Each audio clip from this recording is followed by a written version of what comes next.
Sugar কেন হয়? আপনি অনেক ডাক্তারের কাছে যান, কিন্তু ডাক্তারবাবু শুধুমাত্র প্রেসক্রিপশন লিখে আপনাকে জানিয়ে দেয় যে পরবর্তী ক্ষেত্রে আপনি অমুক ডেটে আসুন। আমরা কিন্তু কোনো কলেজ, কোনো ইউনিভার্সিটি থেকে কিন্তু এডুকেশন পাই না।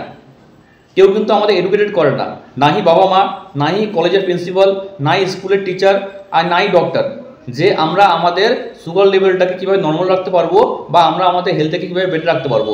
কোনো জায়গাতে কিন্তু স্বাস্থ্য সম্পর্কে কোনো কথা বলা হয় না।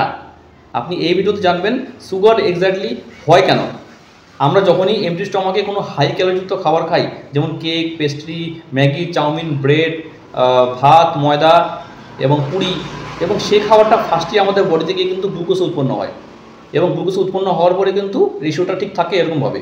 এবং এটাকে ব্রেকডাউন করার জন্য আমাদের যে অগ্নাশয় আছে, যাকে ইংলিশে বলা হয় প্যাঙ্ক্রিয়াস, সেখান থেকে একটা তরল পদার্থ লিকুইড হয়, যেটা এই হাই গ্লুকোজটাকে নামানোর চেষ্টা করে।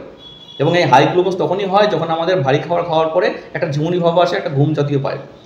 তো যত বারবার করে আপনি হাই ক্যালোরি খাবেন, তত কিন্তু ইনসুলিন প্রোডাকশন বাড়তে থাকবে, সেই তরলটা, লিকুইডটা বেশি পরিমাণে বেরোতে থাকবে, সেই ইনসুলিনটা বারবার করে ওয়ার্ক করতে থাকবে, এবং সেই বারবার করে ওয়ার্ক করার জন্য কিন্তু ইনসুলিন ড্যামেজ হয়ে যায়, তার ক্যাপাসিটি কমে যায়।